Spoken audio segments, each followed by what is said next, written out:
You, isn't it? No! Stay back! Well. Take it easy, yeah? We are back for more. It wasn't enough. I wasn't satisfied. I wasn't satiated. Satiated? I don't know how to say this. I want to play more, okay? I want to make the other endings, okay? Is this good? It is good. I know how to do ending B and ending C. I don't know how to do the rest of them, but I'm gonna follow a guide after that one. Now, I think that it's gonna go rather fast, because I think that apart from some new side quests, the other side quests that we've already done are done. I don't think that we need to do them again. And if we need to do them again, I'm not doing them. I'm not farming junk heap anymore. At least not live. But yes, let's go. Is this piece?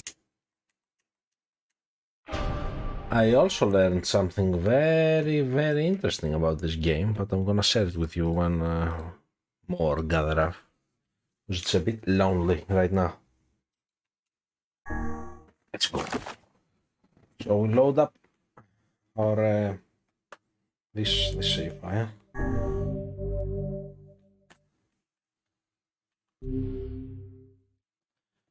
We begin and Whenever I interacted with Kaine, I was reminded about something from my past. Maybe my mind has been confusing her with my sister this whole time. Anyway...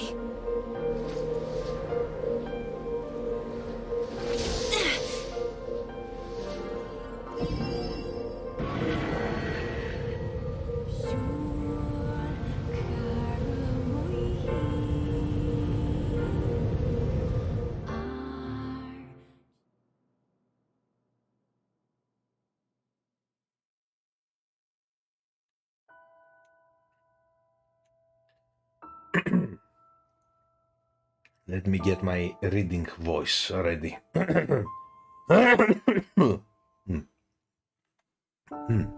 Alright. The sound of rain filled the village. The steep cliffs that surrounded the area magnified sound, causing even the slightest drizzle to rattle like a thunderstorm. Thin wisps of smoke streamed from huts as the villagers huddled in their homes and waited out the rain. A single child, however, had braved the downpour and was now wandering slowly toward the wooden hawk-shaped weather vane at the center of town. The wanderer reached the vane, which had existed for as long as any could remember, and stared. The child's face was simultaneously delicate and fierce, like a teacup that had survived the shipwreck, those traits combined with pale white skin to give the face almost sexless quality. If the beak turns east, I go home. If it stays there west, then I... The child blinked. Rain slowly dripped down the young one's short hair and began its long descent to the ground. Come on. The child felt a slight breeze and watched as the vane slowly creaked to life. Spinning this way and that for a moment, it finally settled with a beak pointing firmly towards the east. East? Really? Before the vane could move again, a jagged rock came spinning and tumbling through the air, striking home against the child's head. The force of the blow dropped the child to the ground as a hail of stones began to fall all around. Oh no, they found me. A heartbreaking smile crept across the child's face as the stones continued their assault. Through the rain, the sound of multiple footsteps grew louder before a voice rang out. Yoo-hoo, Kaine! The voice belonged to Demo, worst of all the bullies in the area. As Kaine struggled to stand, a final stone came skittering through the mud and bounced against her foot. Blood oozed from a cut above her eye and blurred her vision, but she could make out the shapes of Demo and his usual gang of idiots. The boy seemed taken aback for a moment by Kaine's seeming indifference to the blood dripping from her face, but quickly regained his bravado. What's up, freak? You like the rain? You like getting all wet? Or did you finally decide to run away from home? Though she knew it was futile, Kaine turned to leave. Before she could get more than a few steps, the other children scrambled to surround her, cruelty burning in their eyes. Kaine knew those were not the only eyes on her. The tormentors' parents watched from the safety of their homes. She was attuned to the sensation. It was one she had experienced many times before. While some villagers simply turned a blind eye to the actions of their children, many encouraged it openly. In a society ruled by superstition and fear, Kaine was something to be hated and, if possible, destroyed. I didn't say you could leave, freak. Demo's words chewed at her like a worm through an apple. He can't hurt me, she lied to herself. Be strong, be brave. He can't hurt me. He can't hurt me, he can't hurt. Oh look, the little freak's gonna cry. What's wrong? Are you sad that everyone hates you and wants you dead? Man, I wonder, like, am I sad now that the Eri blinked out of existence in the previous playthrough? No. Kinda prayed for the rain to flood down and carry her away from a world that seemed to have no place for her. But if there were gods, they chose to ignore her. As Demo crept ever closer, the clouds began to thin and the rain slowed. Even the weather hates me. I'm useless, a failure. I wish Demo's rock had taken my head off. I couldn't meet Demo's leering gaze. She lowered her eyes and stared at the muddy ground below. The pulley moved forward and then he was inches away. He could smell the scent of old meat on his breath. The boy grabbed Kaine's face with thick fingers and yanked it upwards. She tried to turn away, but he forced her gaze back and jammed his thumb against her eyelid to pry it open. Show me. No. Did you just say no? Demo grinned evilly. You don't say no to me. No one says no to me. Not even taking his attention from Kaine, he called to his cohorts. Come on guys, let's give the freak what she deserves. As soon as Demo finished, kicks and blows began to rain down upon Kaine. Demo paused, still grinning as Kaine curled into a ball and tried to make the pain stop. I don't get you, freak. What's acting like a girl for, huh? Everyone knows what you really are. Kaine ignored the question, choosing instead to stare at the weather vane. It continued to point east, as if supremely confident about the future it had chosen for her. Go home? Yeah, that's a funny joke for someone with dead parents and no home to go to. Freak, chanted the children. Freak, freak, freak. Kaine closed her eyes and listened to the rain, waiting for the pain to start again. As the clutching hands of the village children closed around her, she bent her mind to the sound of the rain, letting it become her world entire. The rain fell, but the pain never came. Only when the laughter of her tormentors turned into terrified cries did she dare open a single blood-caked eye. Kaine was shocked to see Demo sprawled on the ground, holding his head and screaming in pain. She could see blood welling from spaces between his fat, twisted fingers. Oh yes! Finally. Oh my god, he's crying. He's actually crying. Deprived of the leader, the other children glanced back and forth between themselves as if waiting for someone to step forward and take charge. When no savior emerged, they began an uneasy shuffle away from Kaine. But the young girl was the least of their concerns. Instead, their attention was wrapped on the ancient woman standing a few feet away. After struggling for breath for a moment, she finally spoke in a voice thick with rage. Hurts like a bitch, don't it? Now I suggest you scatter before I throw another one. And if any of you little bastards ever touch my Kaine again, I'll do far worse than throw a rock. You can count on it. The old woman crouched down and gently touched the hand Demo was using to cover the wound. There's the hand. Before he could think to protest, she ground her palm into the wound and twisted back and forth. Ow, he screamed, leaping to his feet. Stop it, what are you doing? Quit whining, ain't no one ever died from a scratch. You hit me with a rock, you stupid bitch, a big one. I think it would have killed me. The old one shrugged. That is the best cure for stupid. Oh wait, I can see now where Kaine gets it from.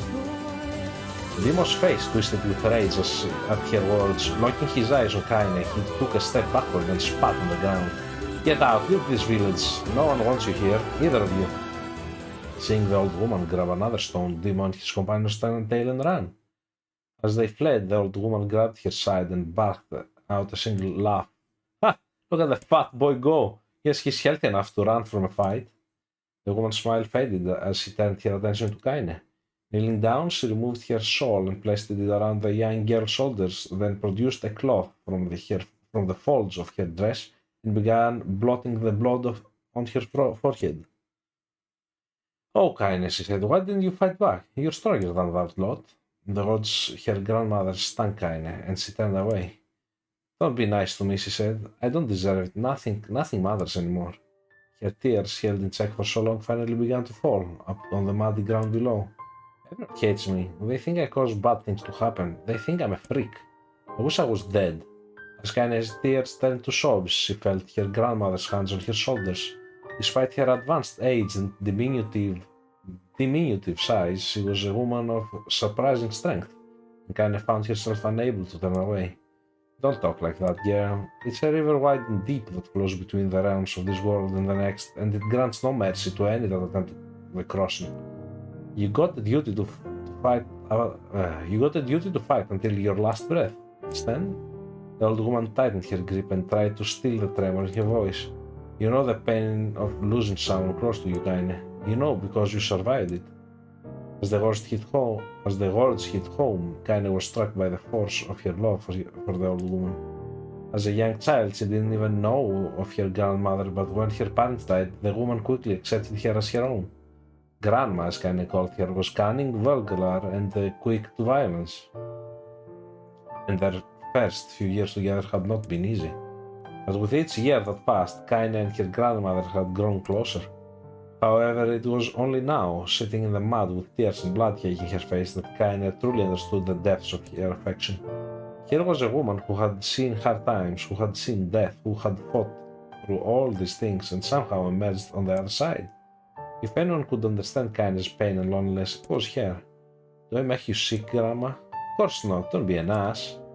Kaine drew her grandmother's moth-eaten shawl around her body and shuddered. "But my body, it's not normal. If I was normal, then Mom and Dad wouldn't..." interrupted Grandma. "You'll not hear another word of this nonsense. You're my granddaughter and I love you, and if folks have a problem with that, they can just go to hell." With that, the old woman reached out and placed a wreath of dried flowers in Kaine's hair. The skill it took to bend the flowers without breaking the stems or losing a single petal was remarkable. The beauty of it made Kaine want to cry all over again. "Oh my gosh, those are lunar tears! Grandma, you made this for me?" Lunar tears were legendary flowers. Most people could live their entire lives without ever seeing one, and yet her grandmother had somehow collected a dozen or more. Kaine reached up and touched the wreath as if she couldn't believe it was real. "Where did you find these?" "Just stumbled on them while I was out doing the shopping." The old woman turned away as she spoke, leading Kaine to suspect that the search had been more difficult than she was letting on. The pains she took to construct the ornament, let alone track down the flowers used in its construction, made Kaine's heart hurt. She reached up and gently adjusted the wreath, admiring the way it felt between her fingers. "Didn't quite turn out right," said her grandmother as she squinted at it. "These old hands have trouble with delicate work, but it sure looks good on a pretty girl like you." Kaine blushed and turned away.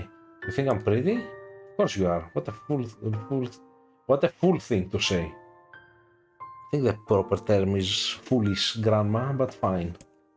"Thank you, Grandma." Her grandmother smiled. "We're gonna be fine, you and me," she said. "Long as we got each other, we'll be just fine." And took her grandmother's hand in hers, and the two of them struggled to their feet.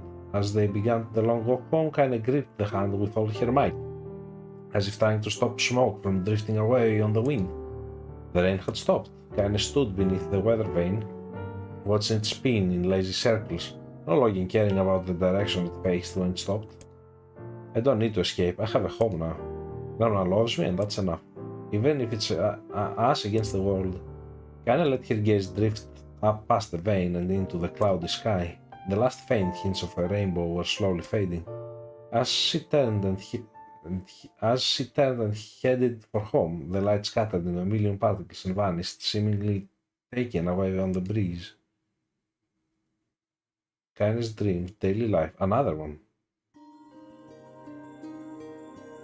Oh man, I wasn't ready to be reading so much today. In the distance, Kaine heard the steady sounds of axe striking wood. The noise had a purposefully purposeful quality to it, as if she was hearing a master woodsman go about his work. Firewood being produced, however, was as far from a work of art as could be. Pieces of every shape and size were being flung about a barren yard with wild abandon. Anyone trying to stack such wood would probably die of frustration before the job was through. Stupid piece of shit axe! And his grandmother flailed away with the axe, filling the air with both splinters of wood and words that would make the most hardened sailor blush. Grandma, called Kaine. That you, Kaine? Hey, can we make Grandma be like southern? That you, Kaine? No, yelled the old woman, taking her eyes off the wood for a moment.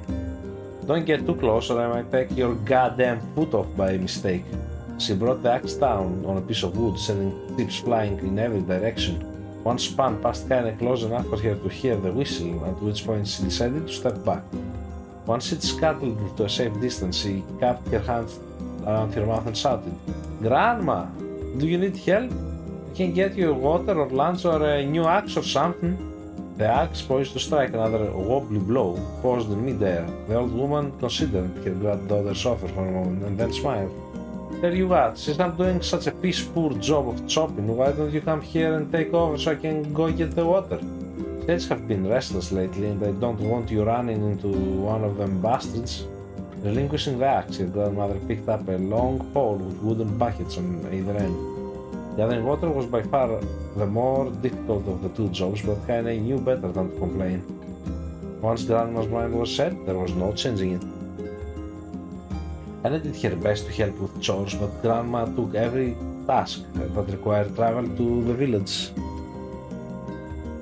Though she had a long list of plausible excuses, Kaine knew the real reason. She didn't want her granddaughter to be taunted and harassed by the villagers. Once Kaine moved in, Grandma decided to take up residence a good distance from the area. Out of sight, out of mind seemed to be the best policy when it came to the villagers and her granddaughter, and rare were the days when any but the two of them could be found on the rocky acre of land they called home. Kaine enjoyed the solitude, but harbored a secret resentment that her grandmother was forced to spend her golden years in such a place. After watching her grandmother leave, Kaine turned her attention to the task at hand. She had never chopped wood before in her life, and soon discovered why the old woman hated the chore. Swing after swing, the axe produced only a tiny crack in the wood, and when she finally managed to connect with a solid stroke, the tool embedded itself in the log and refused to budge. Frustrated, Kaine swung the axe around her head and threw it, log and all, across the yard. Damn it, oh crap, she suddenly understood the joy of her grandmother felt in a good guess. Happier now, she picked up the axe, forced it from the wood, and resumed chopping. She had a natural skill with the blade, but the task was challenging, and blisters soon began to form on her small pink hands. "This is tough, and my logs are all weird sizes." Spitting on her palms and ignoring the pain, Kaine redoubled her efforts. Just as she was developing a rhythm, Grandma returned from the village, setting down her buckets with a small sigh. She took one look at the logs and coughed out a wheezy laugh. "Pretty clumsy girl, you better practice if you..." Her grandmother suddenly collapsed to her knees, causing one of the buckets to wobble precariously. Oh no, Grandma doesn't look that good, doesn't look that swole. Eyes wide, Kaine dropped the axe and ran to her grandmother's side. "Grandma," the old woman shook her head and pointed a trembling finger at the bucket. "Get the bucket, can't let it spill." Kaine steadied the bucket with a foot as she knelt by her grandmother. A small bit of water sloshed over the side and made a new home in the hem of her dress. But Kaine didn't notice. I don't get that sentence. Sloshed the side and made a new home in the hem. What is the hem of the dress? I don't know. Grandma, what's happening?" Crazed with panic, she grabbed her grandmother by the shoulders and shook. After a moment, the woman lifted her arms and patted Kaine away. "Stop that! Just stop!" she cried, breathing heavily. It ain't like I'm dying. Oh, oof. Just tired from the trip is all." Kaine desperately wanted to believe her, but one look at the old woman's shaking hands and worn face told her more than words ever could. Her grandmother had lived a long, hard life, and it seemed the bill was finally coming due. The time where her grandmother watched over Kaine was ending sooner than either sooner than either of them had feared, the positions would be reversed. The next morning, Kaine came to the side of her grandmother's bed and took her wrinkled hand. Grandma, you're sick. You need medicine. I'm going to the village. The old woman shook her head and tried to rise, but Kaine gently pushed her down. It's alright, she said. I'll be fine. The grandmother fixed her with a gaze that could melt steel. After what seemed an eternity, she finally lowered her eyes and sighed. Well, I don't like it, goddammit, but I guess I should quit being so stubborn and let you grow up. The old woman watched as Kaine strapped on her boots and made her way down the road to the village.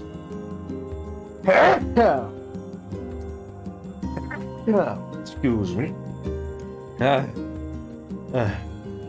Hours later, as the unseen sun made its way across the dark and rainy sky, she was still watching.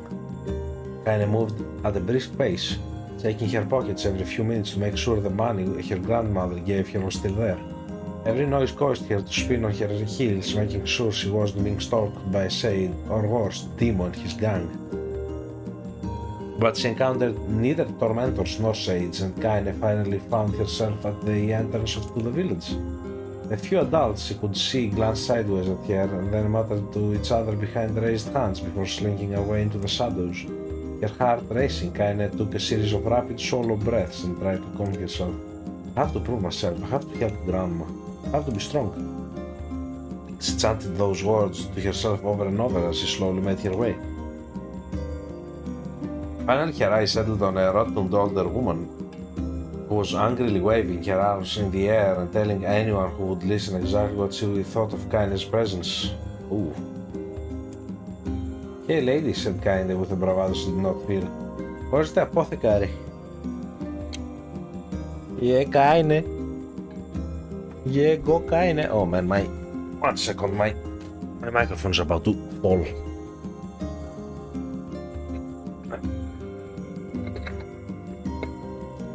That's in there. Right. Sorry about that.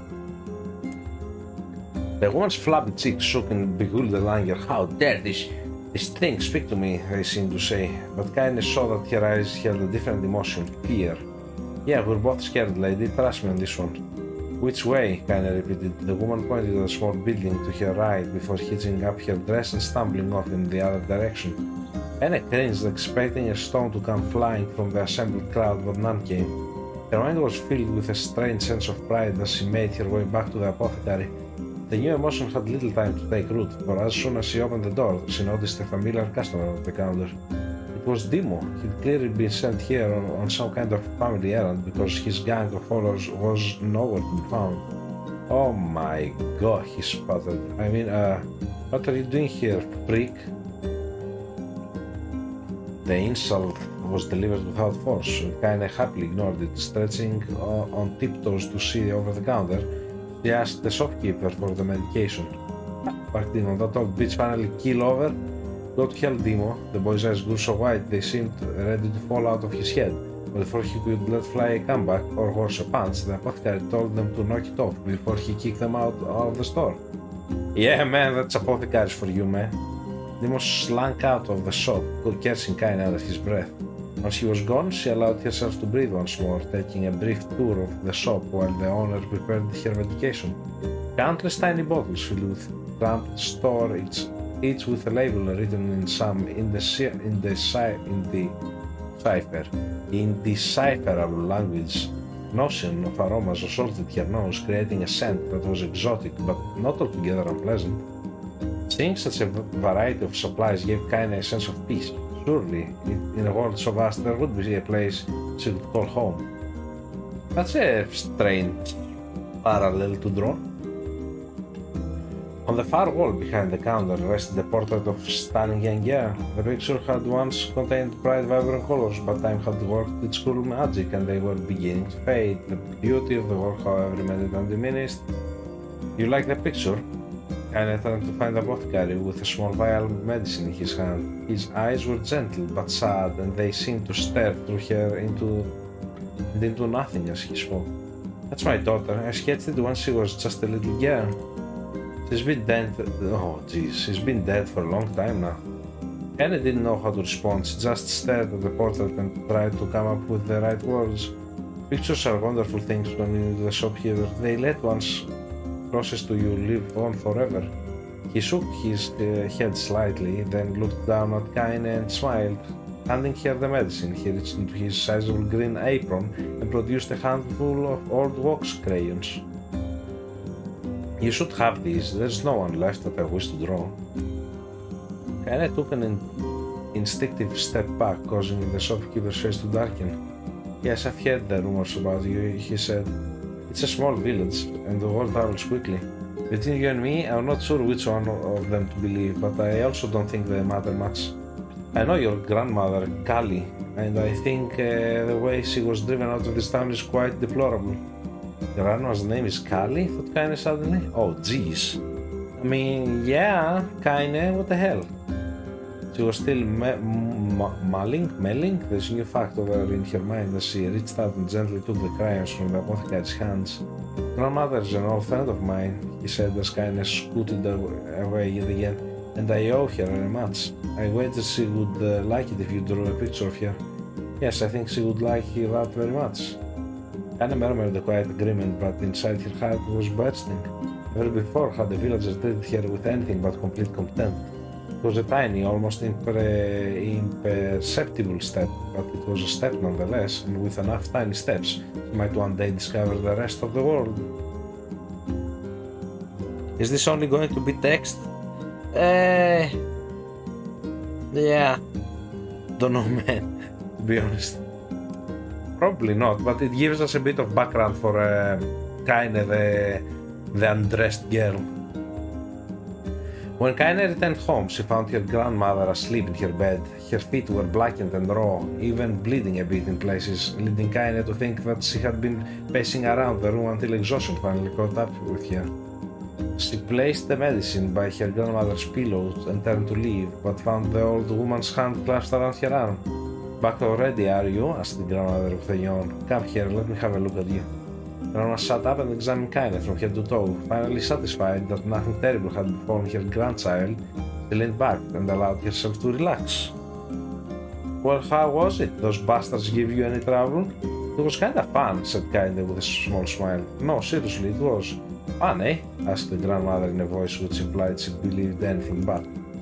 Uh-oh, so anytime you need me to run an errand, just let me know. Well, that wasn't an uh-oh, it was an As she spoke, Kaine removed the crayons from her pocket. After a brief explanation of their source, she informed her grandmother that she was going to sketch her portrait. A portrait of me? That's ridiculous. No one wants to stare at a wrinkled old crone. But Grandma, I'll make you live forever. Poor shit, said the grandmother, throwing back the sheet from her bed. Living forever would just piss me off. Now put those crayons away and help with dinner. But Kaine would not relent, and in the end Grandma found herself leaning against the wall of their house as if posing for a master artist. Kaine took up crayons, eyed her subject carefully, and set to work. Just as her grandmother was about to nod off, Kaine finished the piece. After staring at it for a bit, she released it from her grip and let it slowly drift to the floor. It's terrible, it doesn't like you. It doesn't look like you at all. Yeah, that's how it usually goes. I'm sorry, Grandma, I thought these crayons would, make drawing easy or something. The woman's eyes narrowed at her granddaughter's disappointment. Let me be the judge of that, she said, ignoring the pain in her back and reaching for the paper. The sketch could have been a person's face, it also could have been a boulder, a lump of clay, or an incredibly misshapen loaf of bread. All rendered in a chaotic array of colors. The old woman stared at the pictures for a long time, then slowly wheezed out a laugh. Oh, Kaine, she said between laughter, you truly are my blood. You're as clumsy as me, and I love it. But, hush, I won't hear any more bull about how ugly you think it is. It came from the heart, and I'll treasure it always. True to her word, the old woman gave the picture a place of honor above the kitchen table. In the days that followed, Kaine would often catch her staring at the portrait with a strange smile on her face, an action she interpreted as silent, mocking laughter. A week later, Kaine could stand it no more and asked her grandmother to take the artwork down. Oh man, reading so much English is tough. Posh, said the old woman. Take this down when they roll me in my shroud. Oh boy. She pondered this for a bit, then turned to Kaine and dropped onto one knee. Listen to me, girl. Seeing this picture makes me happy in a way I've never felt before, and it makes me want to go on, so that someday you can feel the same happiness. It was a moment that burned itself in Kaine's memory, a perfect blend of pride and love and joy that came together to form a lifelong remembrance. She swore to never forget this moment, to never forget the old woman who had made her place in the world possible. Time moves on, people and memories move in and out of a life like ghosts passing through a hole. But this moment will be different, Kaine swore, because I will remember it forever. Oh no. Another one, and this one is separation. We're gonna cry. We're gonna cry now. Kaine listened to the sound of crackling firewood and stared at the black object on her plate. She'd been pushing it around the wooden disc for a good 10 minutes, ignoring the bemused stare of her grandmother. Oh wait, grandmother is alive, I see. Finally, she summoned her courage and gave the object a brief sniff. A sharp, bitter scent flew up the nostrils and made its home there, causing her face to twist with disgust. Grandma, I can't believe you want me to eat a bug. The old woman threw some more wood on the cooking pot and snorted. It's not bug, you fool girl, it's a berry. Why the hell would I be feeding you bugs? Yeah, well, it sure looks like a bug, said Kaine, and I think it's burnt or something, because it smells terrible. With that, Kaine held her nose and threw the berry in her mouth, chewing as little as possible. Oh yeah, that's terrible, alright. Why, you little brat, laughed the old woman. Look at the sass on you. You've been spending too much time with me, and that's a fact. 5 years had passed since the moment when Kaine's grandmother saved her from the bullies. As if often the way with two stubborn people, the relationship have grown its fits and starts, but moved forward all the same. Meals that used to be somber affairs were now filled with laughter and heard abuse in equal measure. Kaine could not remember a time when she had been happier. As the years went by, Kaine started to shoulder more and more of the daily responsibilities. Her grandmother's legs grew weaker by the day, and she could no longer do many of the chores she used to take for granted. And so this morning found Kaine lacing up her work boots with a breakfast of burnt berry rolling through her belly. Where are you going today? Asked Grandma suddenly. Oh no, the sad organ playing. You hear the sad organ? Kaine looked up surprised. The old woman rarely asked for specifics anymore. Well, I was gonna check out the kelma trees and see if they were ripe. I thought we could make some jam or something. Oh, and I'm going to pick up some flagstones, so I need to take the wheelbarrow. Flagstones? What in the hell for? Anne stared at her grandmother, then held out an arm and swept it around their home. Constructed mostly of cloth, rope, and rubble, the old place sagged like a boxer in the final round. Grandma, a dying cat could shoot through this house. I'm going to build a stone wall so we can have some protection. The old woman laughed, exposing her toothless grin to the world. God damn, girl. If a bunch of thieves want to ransack this old place, let them come. We got nothing worth stealing anyway. Hey there, Axelako. You're a man of your word, aren't you? Am I? Sometimes.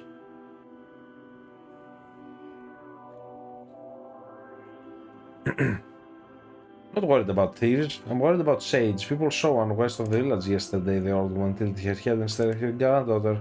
Well, shoot, I don't know why you have to do it today. We can worry about that some other. Grandma, no. If I don't go to the kelma trees, we won't eat tonight. You know that. Confused expression passed across the old woman's face, and for a moment she was a small child lost at the carnival. Yes, he said after a bit. Oh, yes, of course, you're right. I'm sorry, Kaine. Likely it seems my mind is... She didn't finish the thought, instead walking over to her nightstand and gently taking the wreath of lunar tears from the drawer. The flower's petals had aged to a brilliant whiteness, and Kaine thought it was more beautiful now than the day she first received it. You're gonna be a true woman soon, Grandma said as she placed the flowers in the girl's hair. So that means less chatter about shades and building defensive walls and more talk about how beautiful you've become. Annoyed, Kaine reached up to remove the garland, but the look on her grandmother's face stopped her hand. "You're a beautiful thing," said the old woman, "and there ain't another like you in all the world. I'm very proud of you." "Okay, Grandma, that's enough goddamn compliments for one day. Such a mouth on you. Where did that come from?" Gee, I wonder. "I'll teach you to sass me, girl," yelled Grandma. Suddenly she lurched forward and grabbed Kaine by the ears, pulling her around the room with a crazy grin on her face. "Grandma," yelled Kaine in a quaking voice. "Grandma, stop it, what the hell?" The old woman stared at her and blinked, then slowly held her wrinkled hands out as if it was the first time she had ever seen them. Oh, I don't know what happened there. I'm sorry, girl, sometimes my mind just... And I thought the look on her grandmother's face was the most heartbreaking thing she had ever seen. "Listen," she began, "maybe I should stay home after all." "No, I won't have you stay here to keep an eye on the old codger like me. You go get your fruit and your wool and whatnot. I'll be fine. And when you come back, I'll have a nice grasshopper dinner waiting for you." "Oh no, not the bangs." Kaine rolled her eyes, then kissed her grandmother on the forehead and made ready to depart, trying desperately to ignore the worry that was gnawing the walls of her heart. Kaine could feel the old woman's eyes watching her as she moved down the path. "Don't turn around, don't look around," she told herself. But in the end, the temptation was too great. She spun on her heel for one final look and saw a small, bent woman standing in front of a ramshackle hut with a sad expression on her face. God, she looks old now. It's like the wind could reach down and just carry her away. Kinda worried about her grandmother all day, causing her work to suffer. What little fruit she could collect was tossed carelessly into the wheelbarrow, and she only found a couple of stones before losing interest in the project. Finally, as dusk approached, she decided to call it a day. Cursing herself for lack of focus, Kaine pushed the nearly empty wheelbarrow back down the path. As she crested the final hill, she suddenly froze in place. The wheelbarrow fell from her fingers and collapsed on its side, sending a few pieces of wrinkled brown fruit rolling down from the hill. Oh my god, English. Her gaze was transfixed by a thick black cloud that hovered just ahead. Tracing its path with a finger, Kaine suddenly felt her stomach not in on itself. No, oh gods, no. The grandmother's house was ablaze, the flames leaping up as if trying to touch the sky itself. Grandma! Kaine ran ahead. No, Kaine ran then, faster than she had moved in her life. Once she tripped on a stone and went sprawling to the rocky ground, but she leapt to her feet and continued running, unmindful of the blood that spilled from her wounded hands and knees. As she got closer and closer, Kaine's mind began to race in time with her footfalls. It's too dark, not just fire. Can't be fire, too much smoke. Gotta save her. She burst into the front yard and came to a sudden halt. Her worst suspicion confirmed. The smoke from the fire was mingling with the thick, inky blackness of an enormous shade. The massive creature supported itself on 3 twisted feet, and archived ballast through means of large armored tail. Scales, horns, and claws sprouted from its body in a random, chaotic pattern, giving it the appearance of a lizard designed by some insane god. Oh god. Seeing Kaine, it let out a roar and flicked its tail, sending a small whirlwind spinning around the yard. For a moment, the creature retreated into the shimmering, inky blackness, as if her mind was unable to comprehend that such a thing could actually exist. Oh, the monster is scared, I see. But then the smell hit her, a blend of rotted meat and excrement, and the horror became real once more.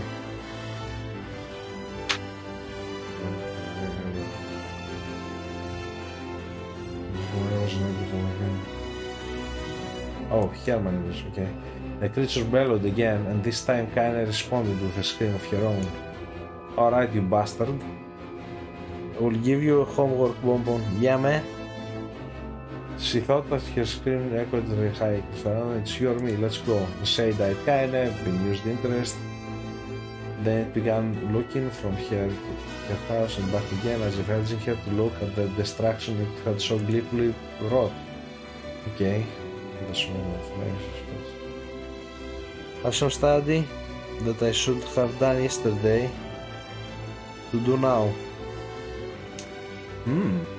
How about you do it, man? Okay, let's see if we can help, man.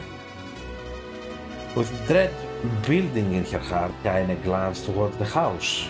Through the smoke and flames, she spotted a small figure struggling to escape the ruins. Grandma! At the sound of her voice, the old woman began wailing fervently. She's alive, thought Kaine, alive. And his legs sprang to life as she raced across the yard towards the flaming wreckage of the house. Before she could advance more than a few steps, the shade opened its mouth and let out a roar powerful enough to uproot trees instead of climbing. I'll be back, and when I'm back, I'll have you to give me a summary of all of this. Okay, I will. It's probably ending. The blast sent Kaine tumbling down the earth to smash her wing like earth. Stars danced in front of your eyes. Yes, she's here. Get up, get up, get up, get up, get up, get up. As Kaine staggered to her feet, the shade turned towards the house and pinned her grandmother to the ground with the tip of the claw.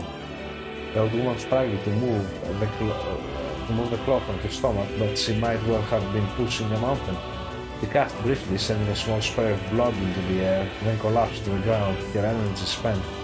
Kaine lurched to her feet, only to fall back to earth with a gasp. Ankles were on fire, one or both of them were surely broken. Ignoring the pain, she screamed through her body. She began dragging herself across the ground, leaving a drunken trail of dust and blood in her wake. Grandma, hold on, just a little longer.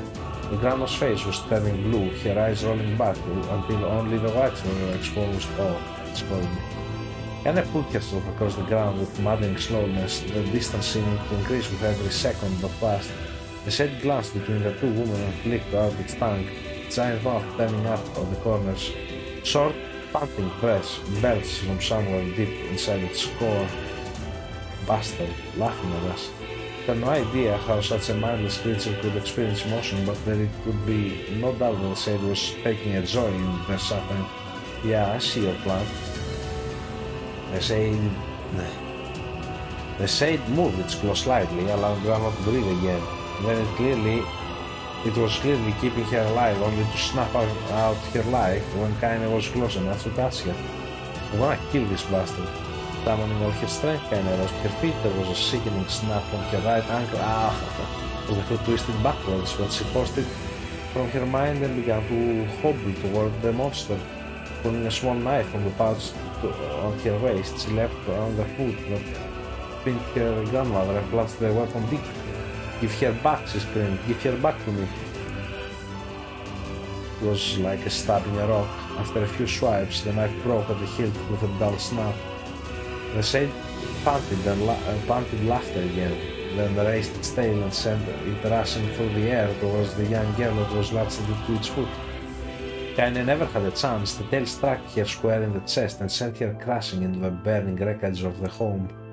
As she lay on the ground with blood pouring from multiple wounds, a small, weak voice spoke up. Kaine? Kaine's vision blurred, but she forced herself to focus on the sound.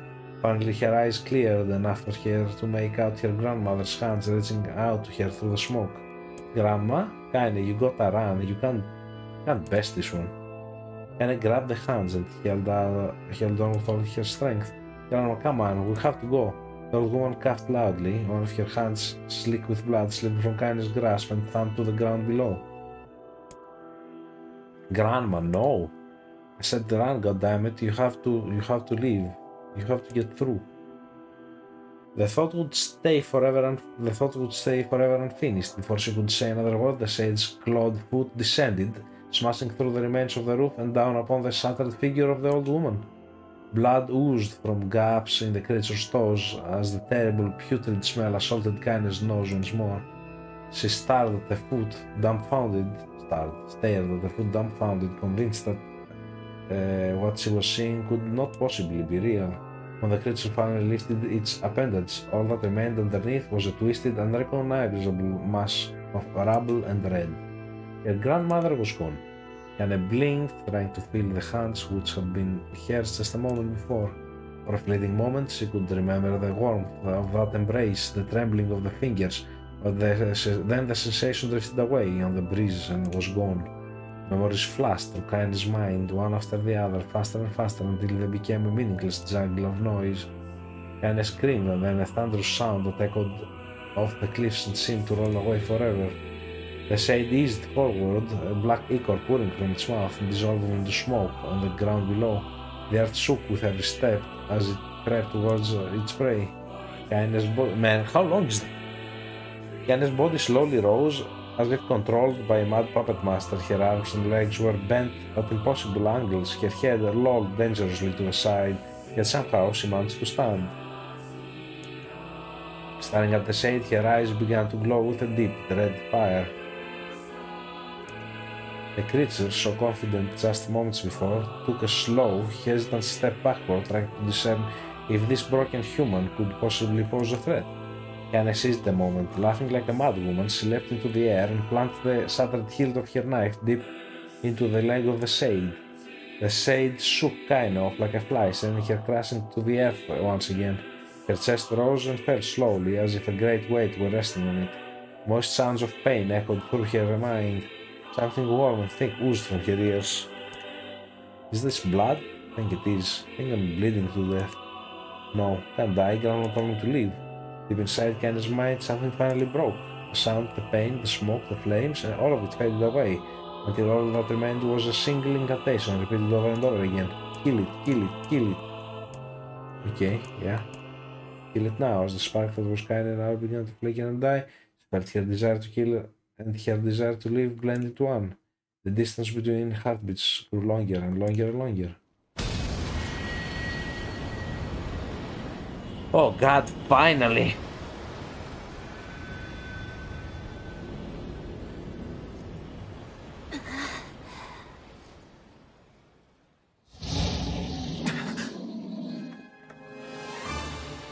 The beast approaches. Oh, I know. The beast approached.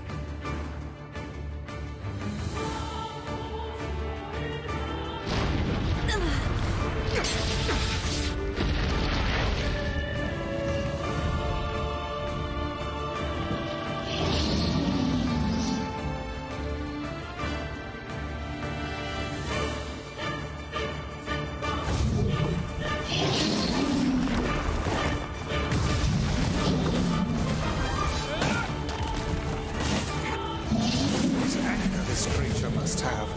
How did it even survive these past 5 years? I'm not gonna let this happen again. It dies today. My sword feels lighter. It's not the blade, but the skill of the user. Strike it down.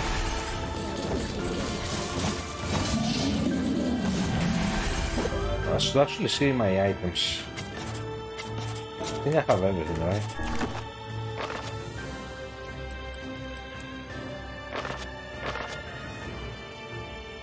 Weapon collection is weight 1%. I need all the weapons for the endings, by the way. I'm gonna Google how to find them anyway.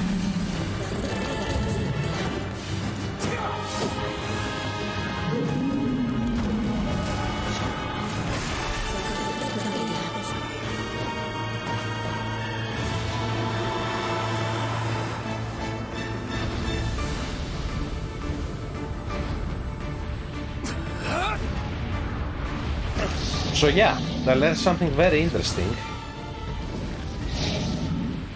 And it's that in the original Nier replicant, you played as Nier. And Nier was actually... Wait, was it Nier? I don't remember if it was Nier. But you played actually as Yona's father, not brother.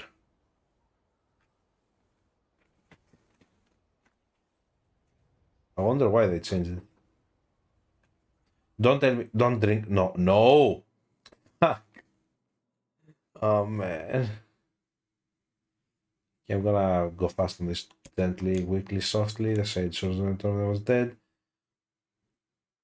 The Shade, sure that its tormentor was dead, turned and stomped off towards the horizon, stopping along the way to bellow one final roar. Couldn't kill it.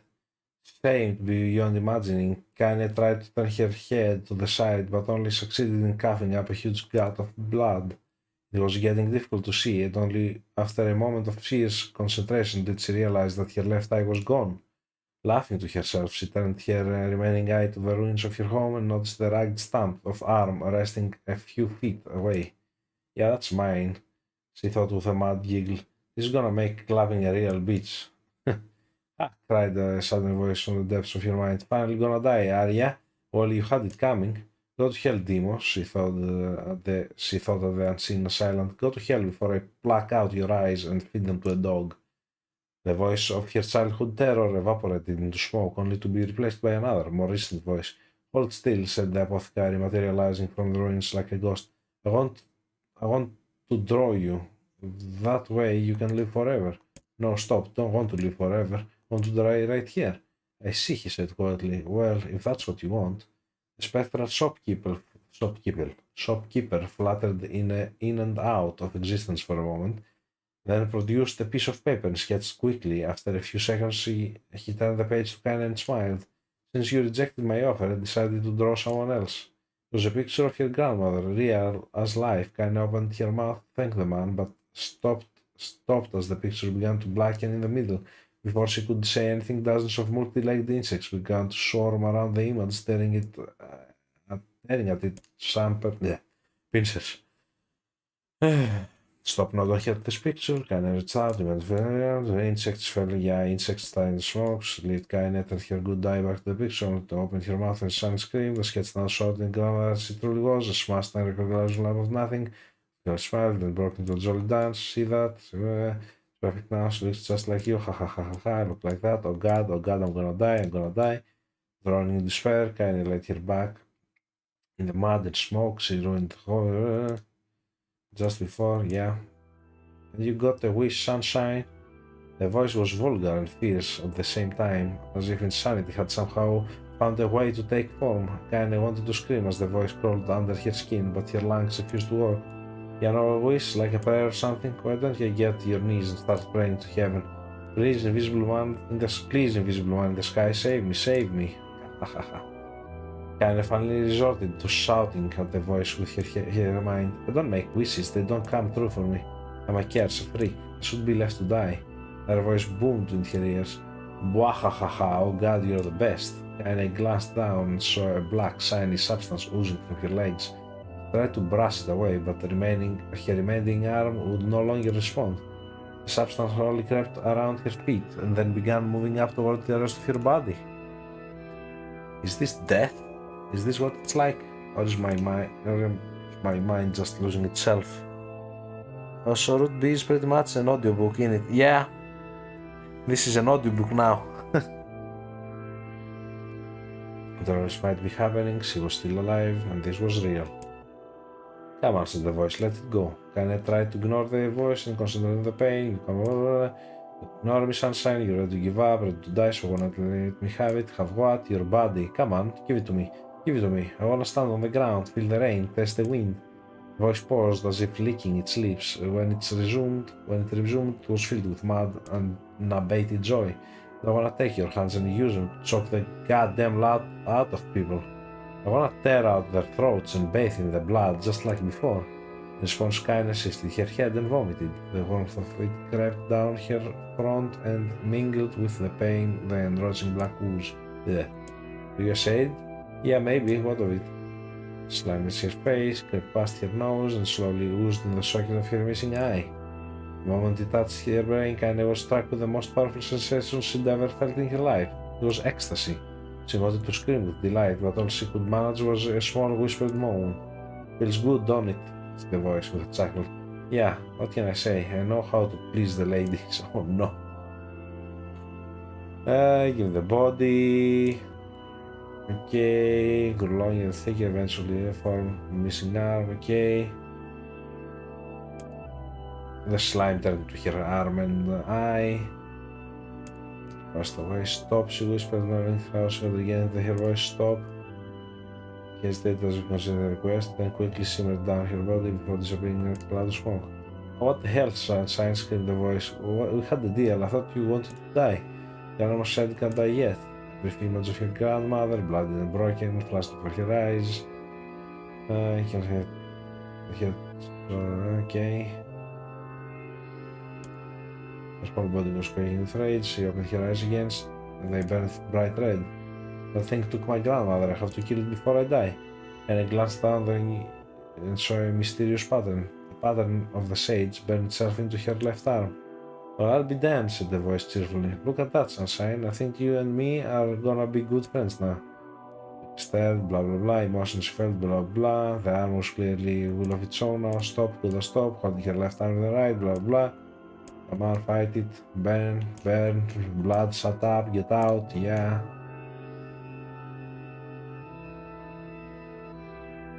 Okay, when he died, he'll take the body. I possessed. Hear me? Remember how Fox used to think you were a freak? Well, wait, what do you know?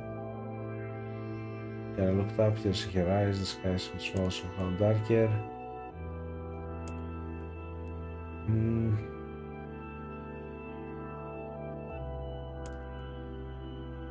Very powerful creature, Sunshine, now that power belongs to you. You got enemies, probably wanna kill, I can make it happen. Okay.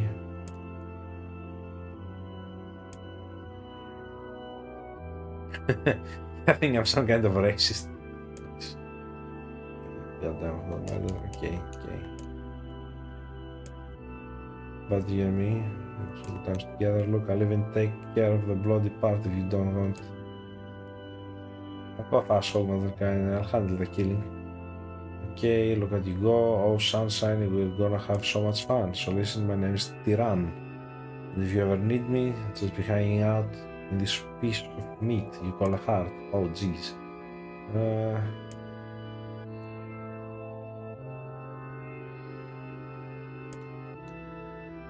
Violet Sage, yeah. I'm gonna do the same to you, oh no. I've shit bigger than you. Yeah, one more thing. Right now, you and me are sharing this body, but if you ever run out of hate, if you ever, you know, go soft, I'm gonna take over everything. So keep on killing, Sunshine, and watch your back. Oh, I see.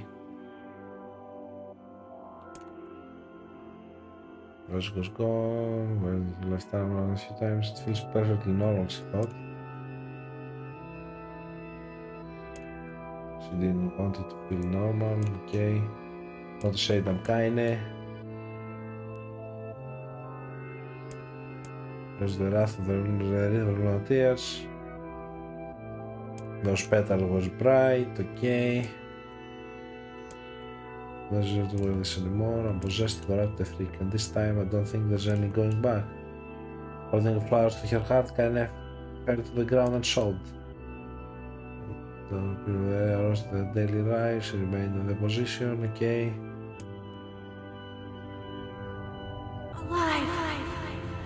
Stay alive! Are we done with the text? Stay alive!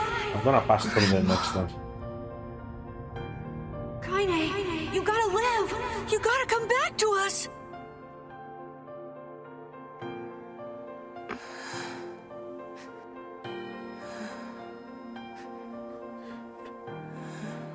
All around.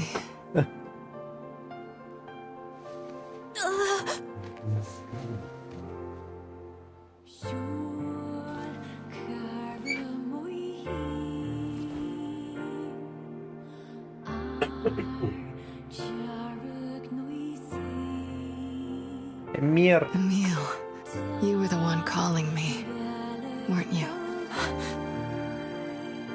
You still recognize me? Of course. I knew you right away. Thank you, Kaine. Oh, is that why her arm is wrapped? Kaine. Wow, you grew up. Her eyes look fine. So, how long has it been? 5 years.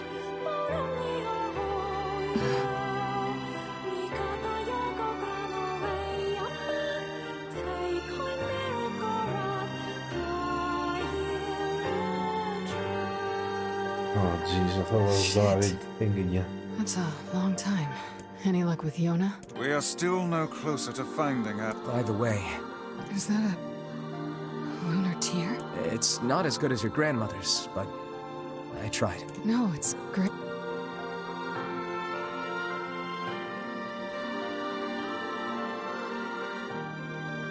Kaine waking from her long petrified sleep.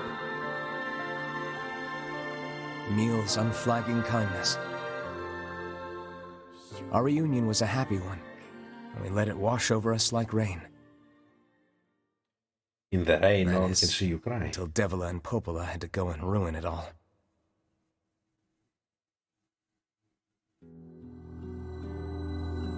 Are you kidding me? You can't be serious. Please try to understand.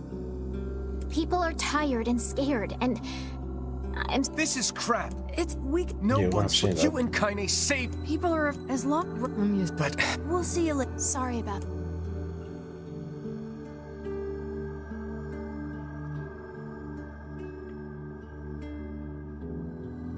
What is the matter? Kaine always sleeps outside. Never even occurred to... We should turn.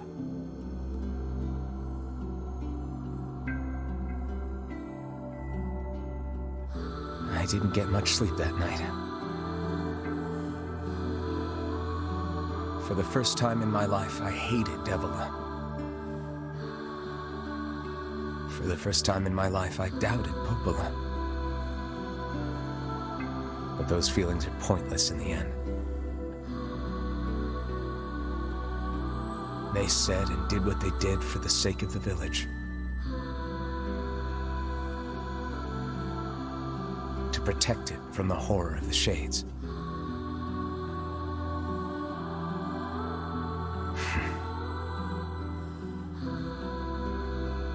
Really, how can I blame Devila and Popola? In the end, I'm just as bad.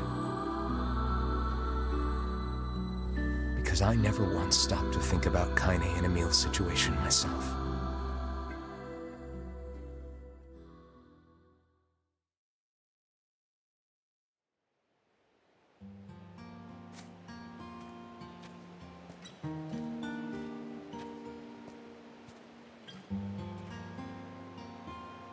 I should apologize, but what good would that even... I got a fire going. Kaine. Wait, is that... Campfires are weird. I'm so happy to get to talk to you again, Kaine. Yeah, me too. I tried everything I could think of to save you, you know. I polished you with a special cloth. I poured course, warm yeah. water over you. Wait, you poured water on me? Yeah, but it didn't really do much except make you all shiny. Hey, Emil. Thanks for saving me. I guess you noticed how I look different now. I'm sorry, Emil. I'm sorry for all of it. Well, I mean, this new form isn't all bad, you know? At least I can look at you when we talk, right? Hey, so why don't you tell me something about yourself? I'm not very interesting. Sorry. Come on, I just want to know you better. Please? Fine. This all happened when I was a kid. Before the whole shade possession thing. My body is... different. And when the villagers found out about it, they started treating me like a freak. How is your body different? But one person, my grandmother, accepted me just as I was. I wonder. No matter how bad things got, she gave me the strength to keep going. She's really special to you, huh? Yeah. Oh, hey! That gives me an idea.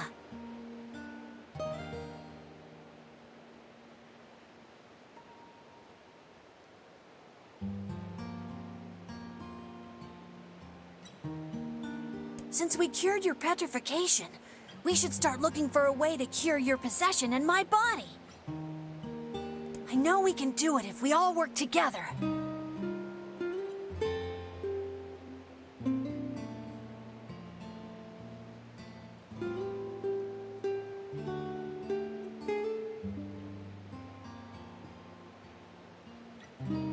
Heck, it'll probably be super easy.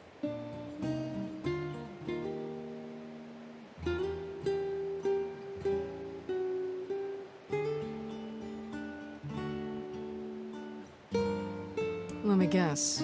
More warm water? Okay, Can we just forget I told you about that?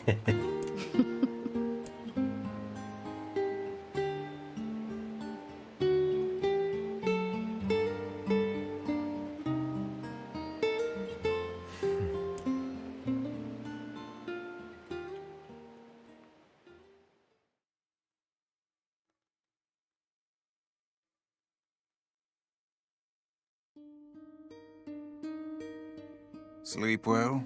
Sure. And yet your red eyes tell a different tale.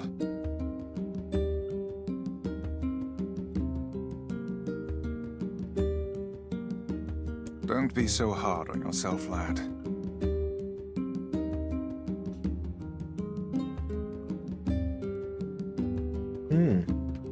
Very interesting. I need to go see Devila and Pope. Very well.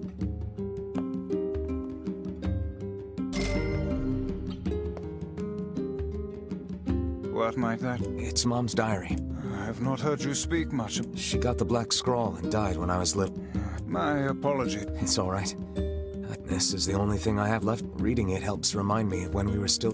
But the final entry is... In what? Well, take a look.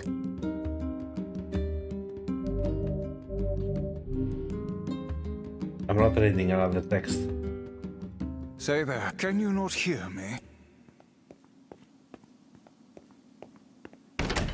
Oh, whoa. What Why are you standing about like a slack-jawed ninny? Sorry. Felt like I was dreaming or something.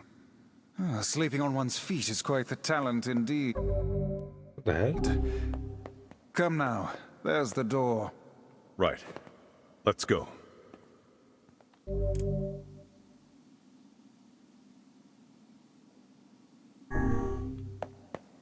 What the hell? Okay, let's Google what is mother's diary because that's not normal.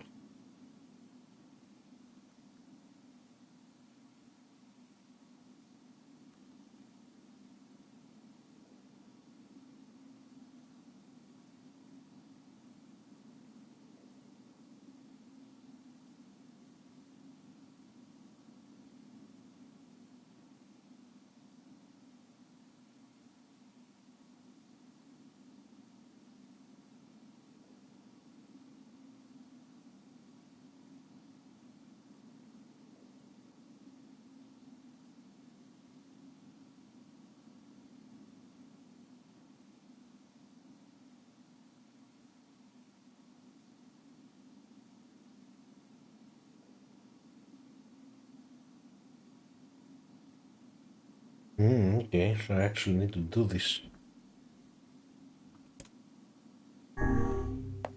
Get the weapons.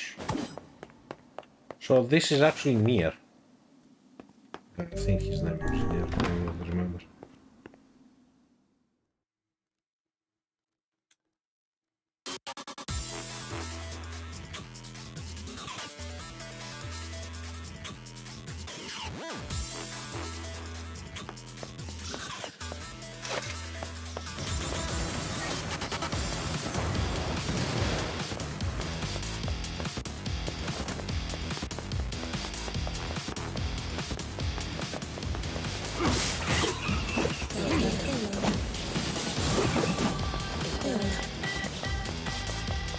Music is nice. Maybe.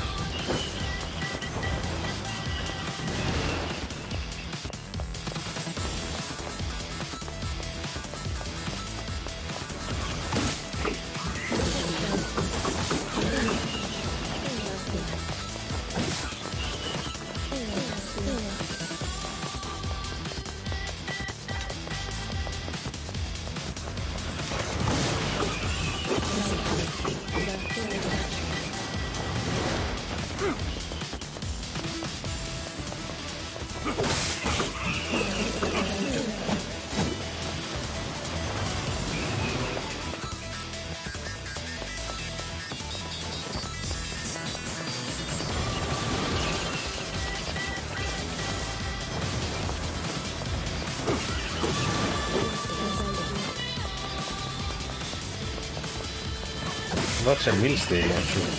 Just realized. Don't recognize it.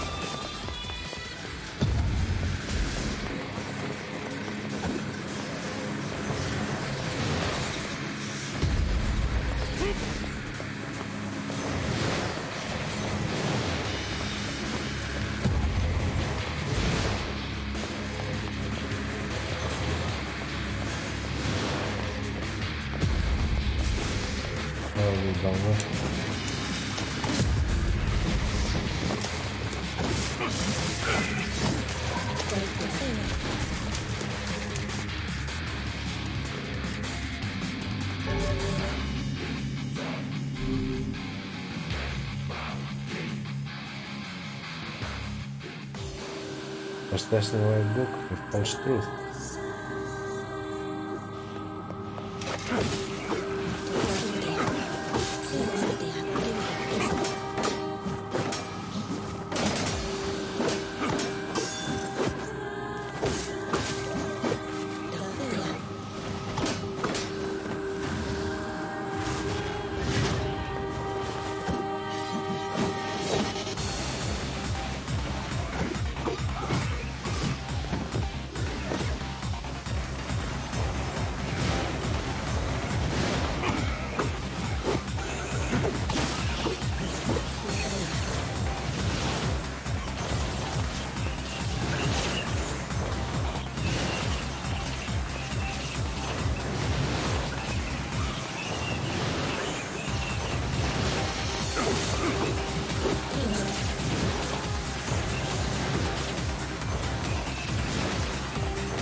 Okay, some interesting tidbits here and there.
Ooh, tools and break.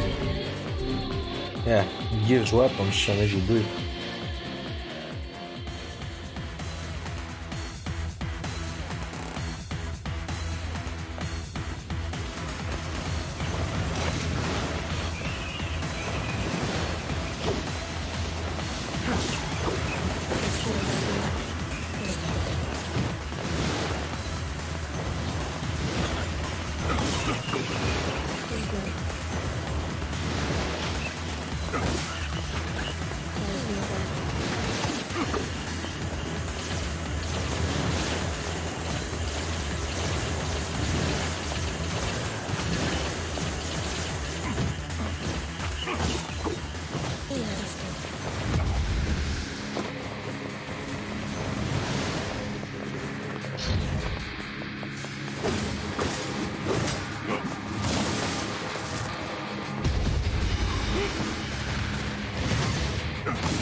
Oh, now it's a side scroller.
Kabuki outfit.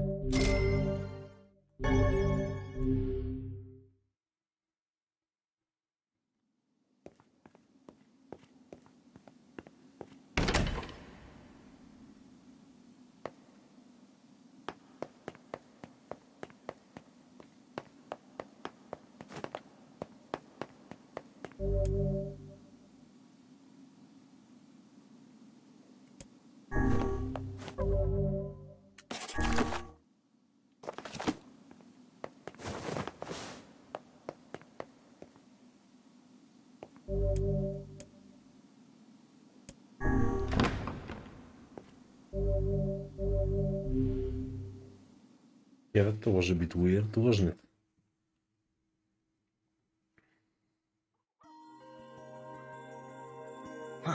Something wrong? I feel as if I've just awoken. I know what you mean. Yeah. Yeah, is that how they...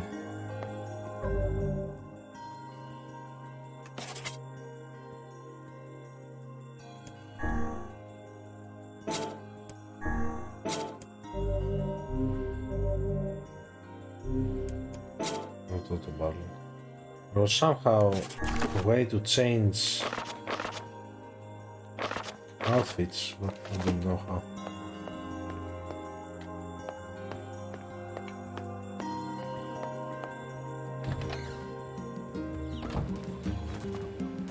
We're gonna do it on a later time.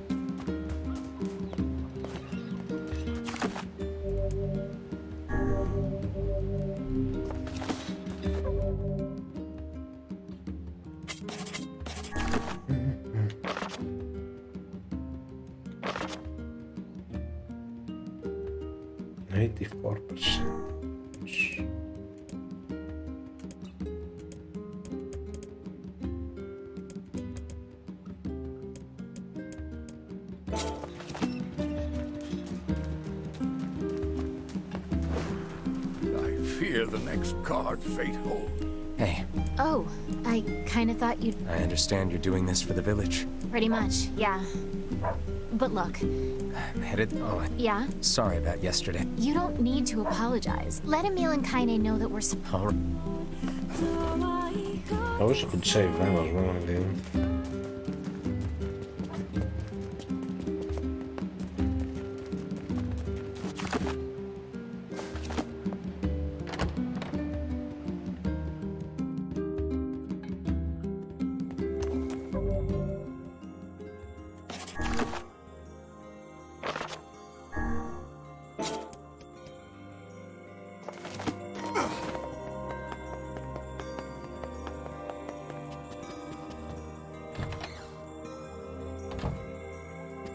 Popola? Oh, Look, stop. Yeah, you're just trying to protect... It's very... Oh, you know... The temple. That's it. Oh, But the... So, yes, it took... I also... The ferryman will... That should... Thanks, Pope. I feel like I'm really... Alright. And for the love of every...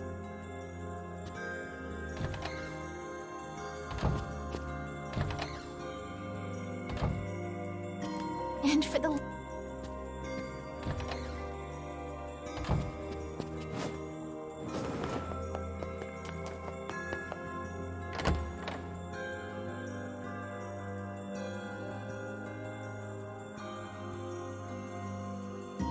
The path above the entrance to the shopping district should lead to... how excellent to know the canal is finished. Hopefully this puts our days of running all over behind us. The faster we can move, the faster we can save Yona.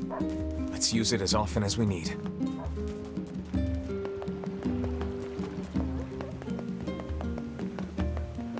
Do the shops have anything different?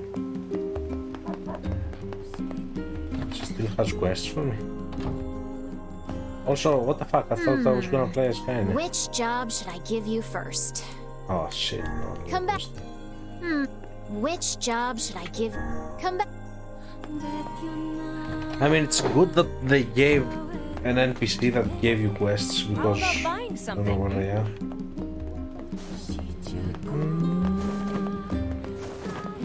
Yeah, he has the damage. Hey, yeah, Uncle. That's... So that's...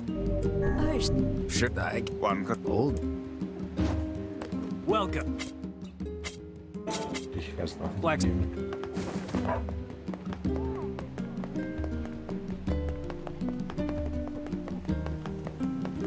How much gold do I have? I have, ooh, a lot.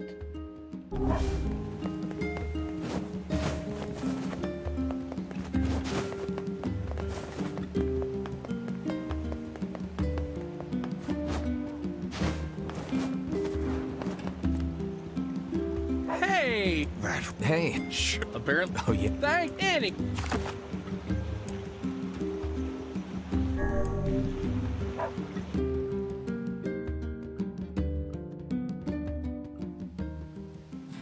The Lost Shrine's up ahead. As well as the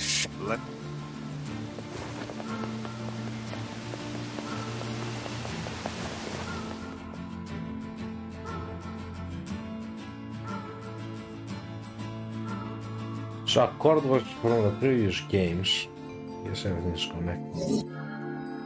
Oh, right, Hansel.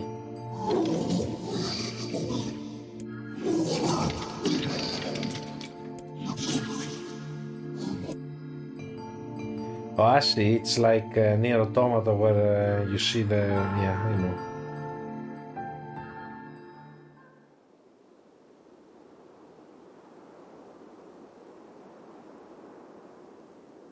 Okay, I'm running up, aren't I?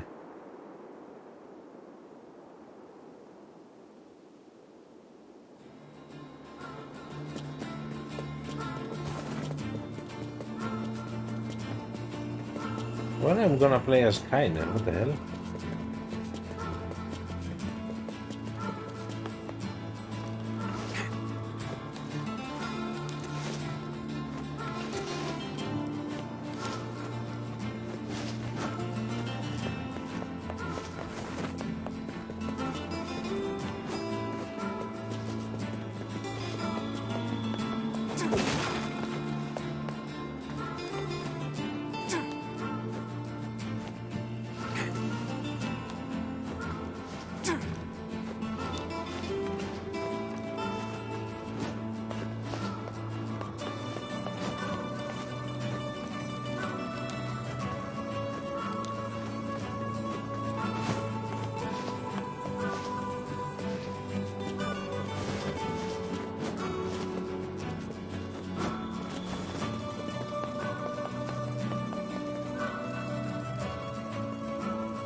Ain't you excited, sunshine? We finally get to bathe in Oh blood. shit. Don't talk to me. I hear piranha. I want to kill so bad I can barely stand it.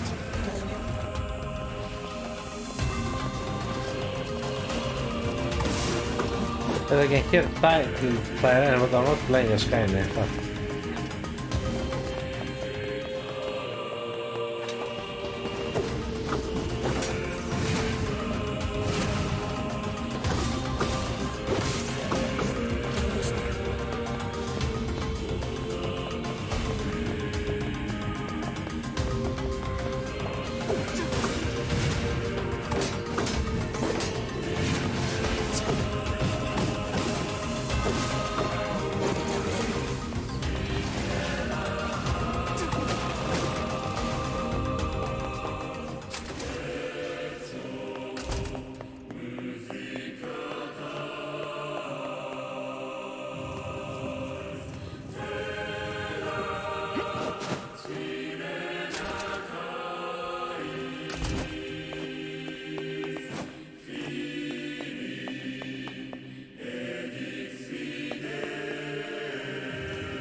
This is all too easy.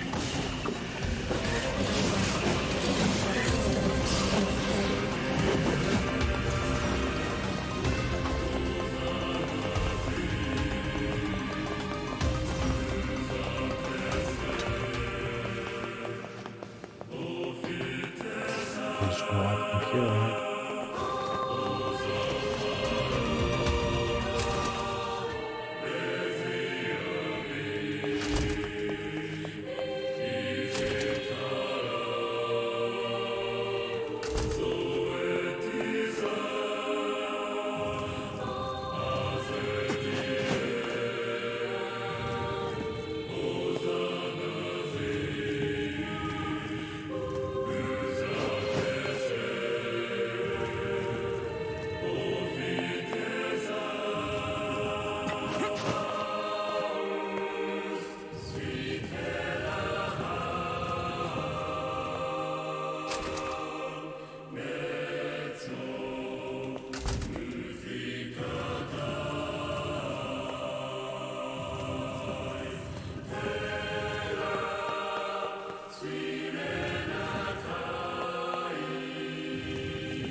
Oh shit, I can hear the shades now. What's with these guys? Certainly not your garden variety shades. Their bodies aren't fully functional. Say, I've heard of this. A cursed area where incomplete shades gather.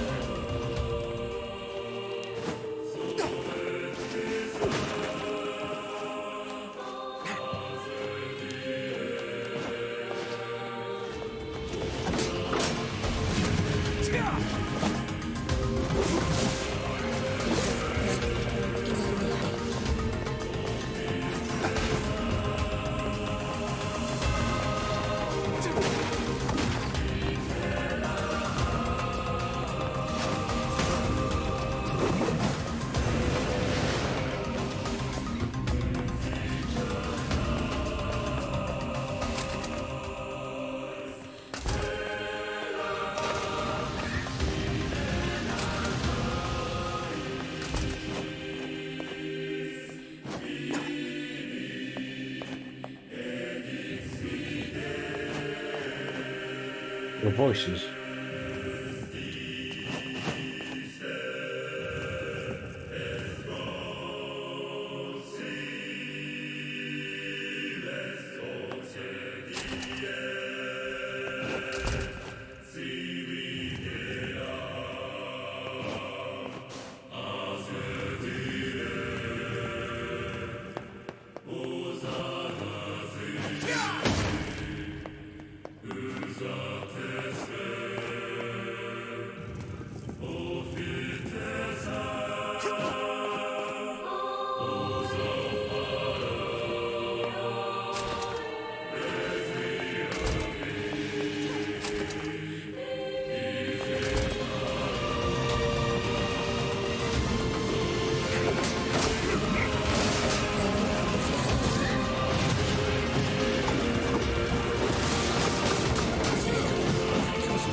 More of them.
It was us who were coming to end them.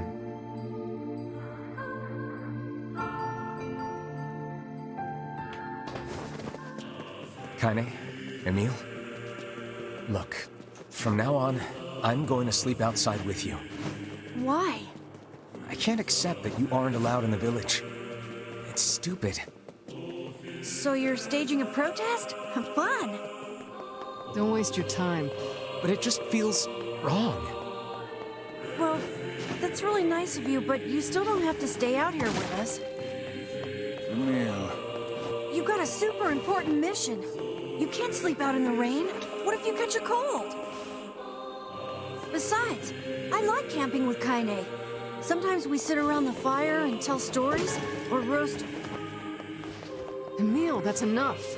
I got a fucking image to maintain.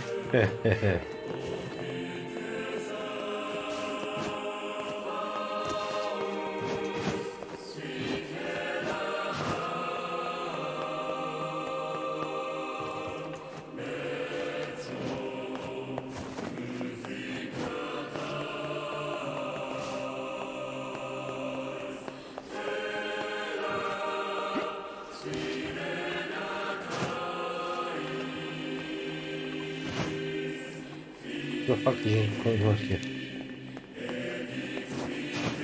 We seem to be surrounded by a mob of helpless puppies. Just kick him aside.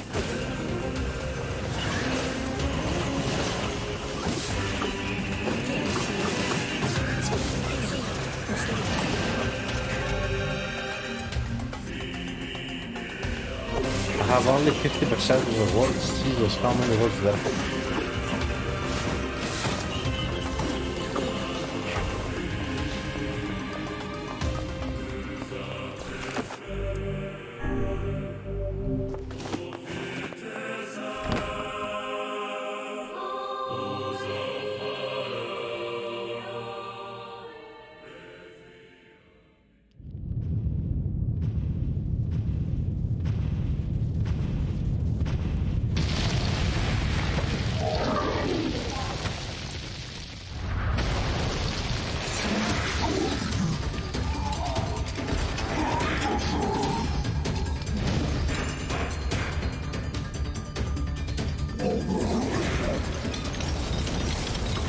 What's going on?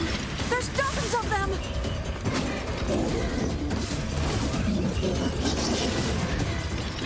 Oh, he's trying These to are protect them. creatures of the darkness.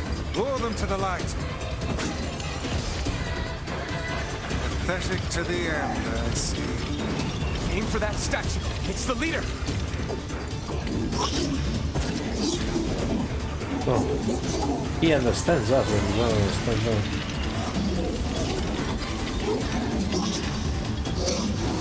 That's mad.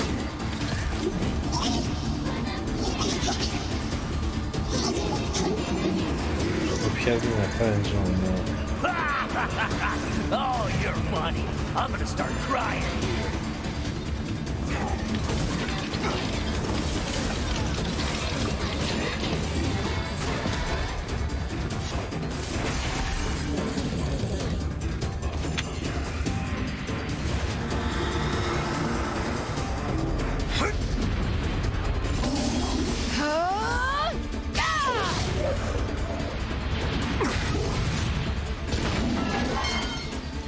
Have you felled the beast?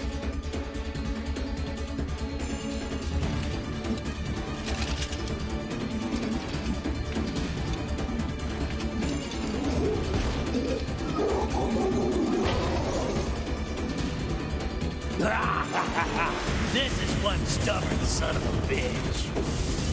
Damn it, damn it, damn it! Hey there, sunshine. You ain't feeling bad for this week, are ya? Ain't no turning back now. You gotta lust for blood. Embrace the slaughter. All we know is the thrill of battle. Ain't that right, Kaine?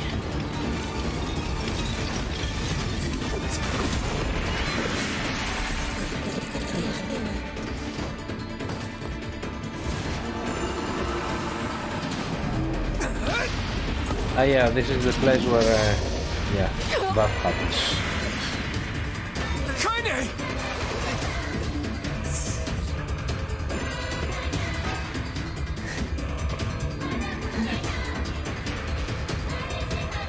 Oh, you're kidding me!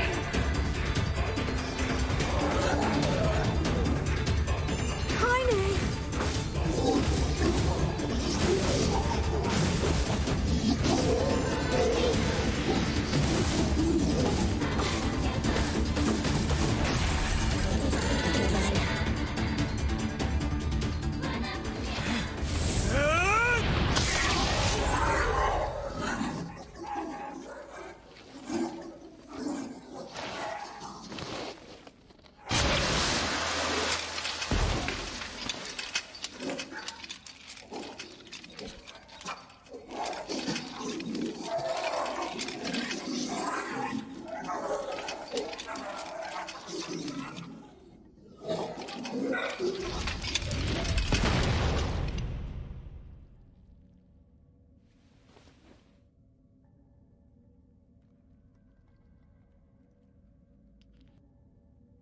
Kaine! Are you alright? Kaine! Yeah, almost. I fear there is little we can do for her. No! Kaine!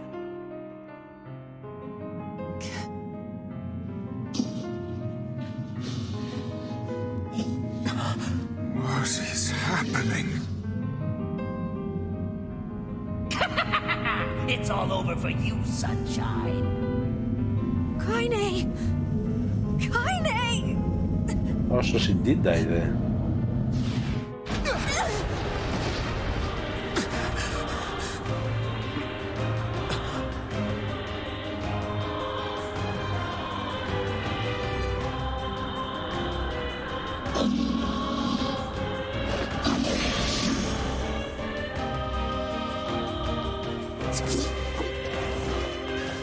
It's Kaine's shade!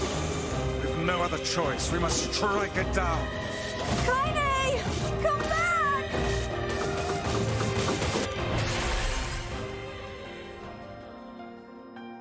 Oh dear. That's the smart boy. Kaine! Kaine! I couldn't hold it back. I can't be with... We're always going to be together. If you transform again, we'll just stop it again. As many times as it takes. I don't care how tough it is. We're gonna get you back. I like sleeping outside because I'm with you, Kaine. I'm able to ignore my appearance and keep going because of you. I'm weak and I'm sad. and I'm lonely, but you make me, you're my friend, and I need you. All right, all right. And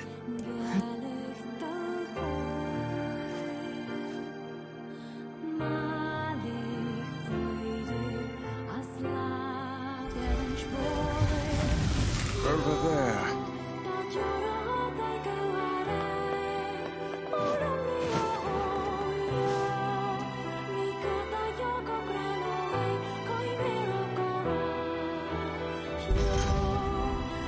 And was it? It's me. Our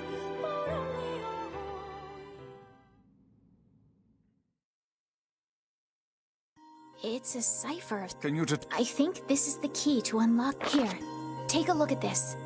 Why did they help us get the key? If I they wrote didn't down want all. This fragment is called. Given that you found it in the lost, there are spaces here for the law, the law of robotics, and but as Not a problem. If we want to fill in the... Oh, They're just shades. Besides... it's a. Yeah, well, Yona's an even... But how can you even? Because she... The junk heap in the forest of... Please be careful. Oh, and listen. The villagers know how much they've sacrificed. I'll hurry them along.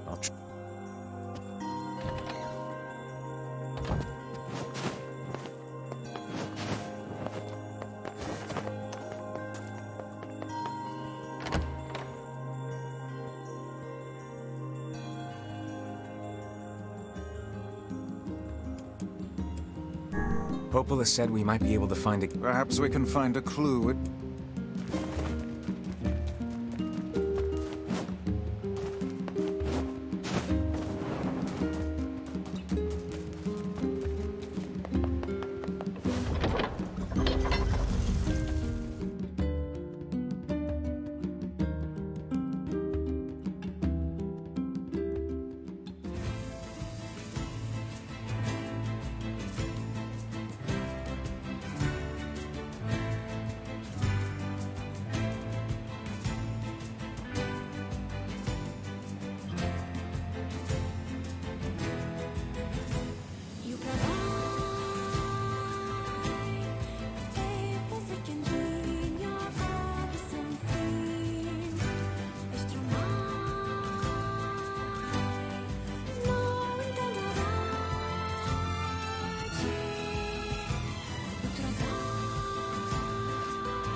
Okay, so we don't play as Kaine at this point. We only play in the past last time with something.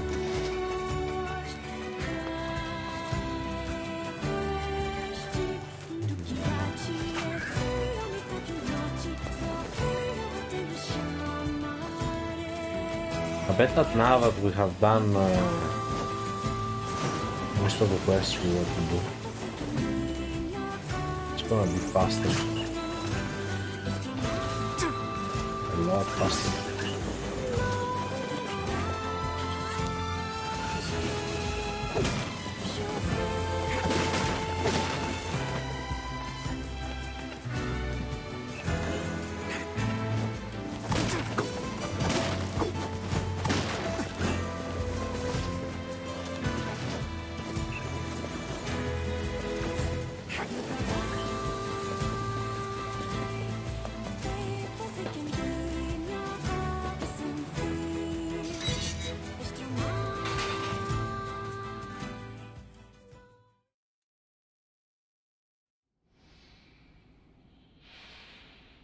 Damn! Where'd they go? Get him! Don't let him escape!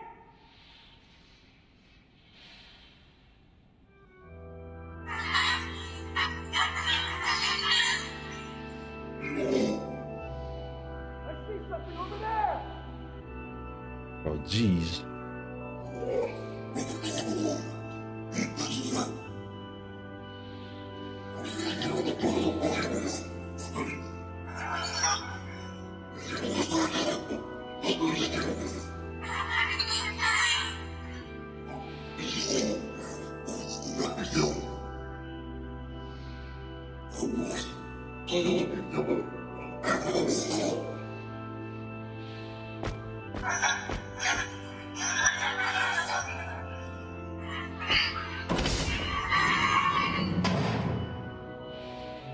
Here!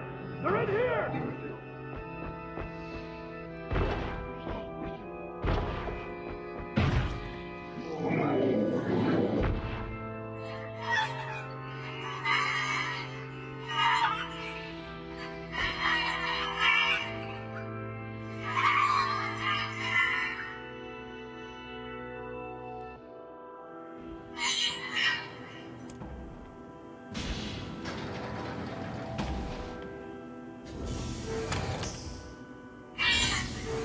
Who are you?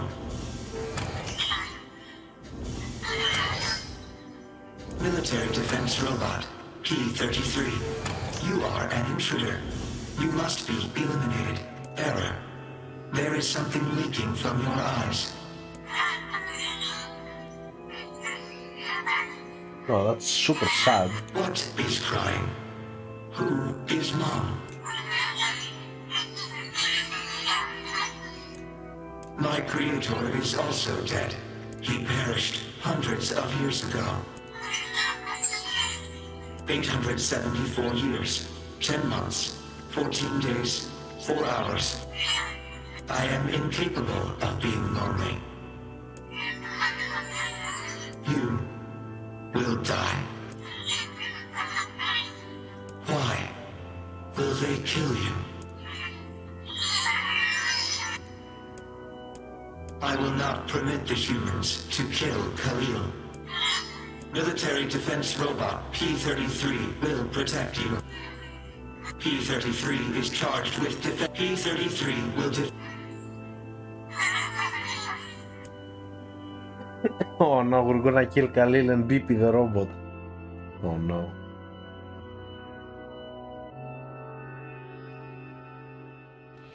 Man, there's gotta be tons of machinery here. Yeah, but I don't know how much we can actually use. Oh, wow. Check this out. It looks brand new. Hey, be careful, all right? This place is dangerous. I'll be fine. Oh no! Huh? Look out! Oh shit. So the small brother actually killed his big brother, not the robot. Huh?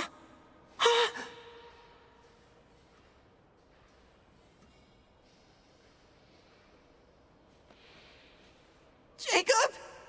Oh God, this can't be happening. Jacob! Jacob! No!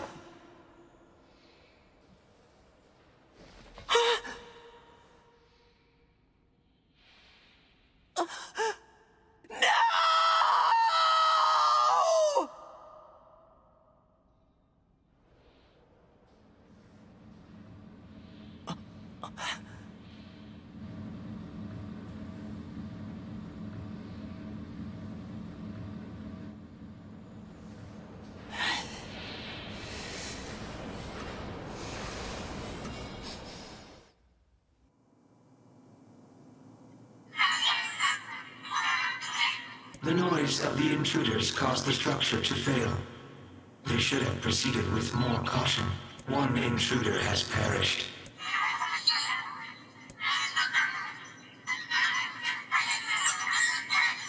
Oh, that's even more sad.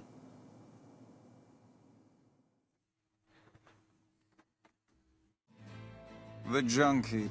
Perhaps we should speak to the brothers. They might know something about this.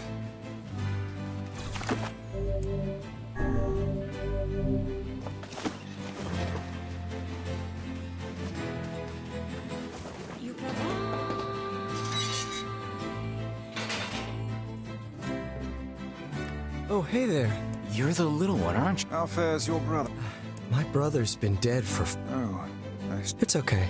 I need to ask... What is it? You heard me rumors about not the little ones. I'm looking... No, I haven't heard about anything like that. All lot, just rip them up. Never mind then.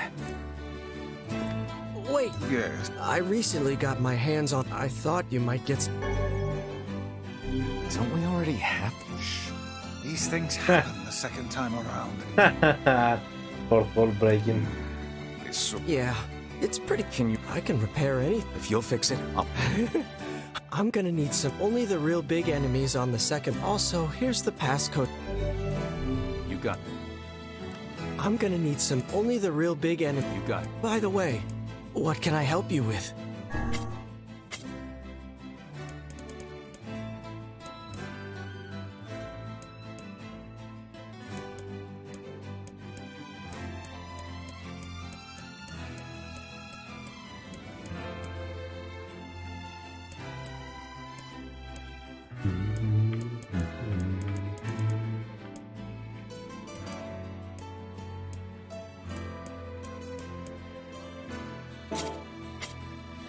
Memory armories. I'm gonna only the real. By the. What can I help you with? Come.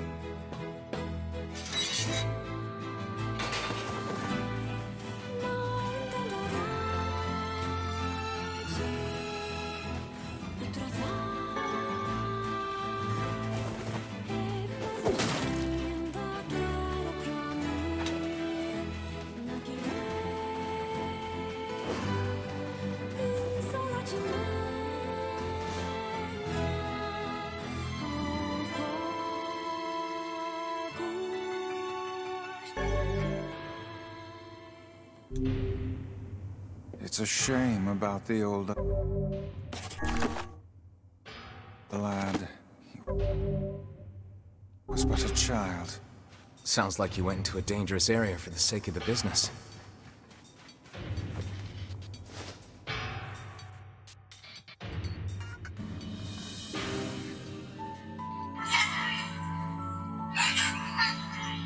A large seagoing vessel that carries freight and passengers over bodies of water. You have taught me much, Khalil. You have helped to expand my vocabulary. You have instructed me in the ways of the outside world.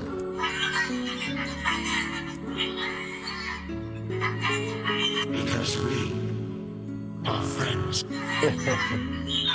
Yeah, and we're gonna end them, aren't we?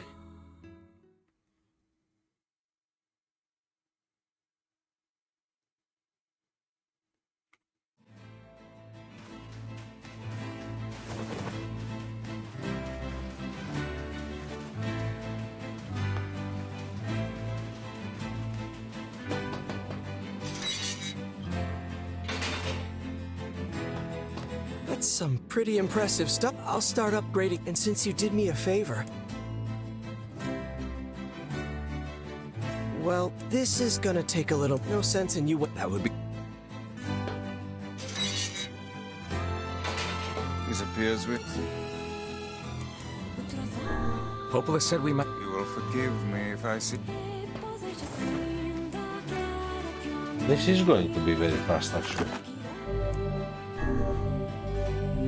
It's gonna have to wait another time. I will probably do it on my own. I just wanted to play for today.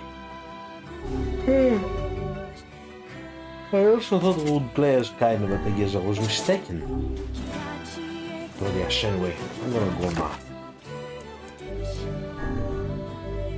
Gonna see y'all later.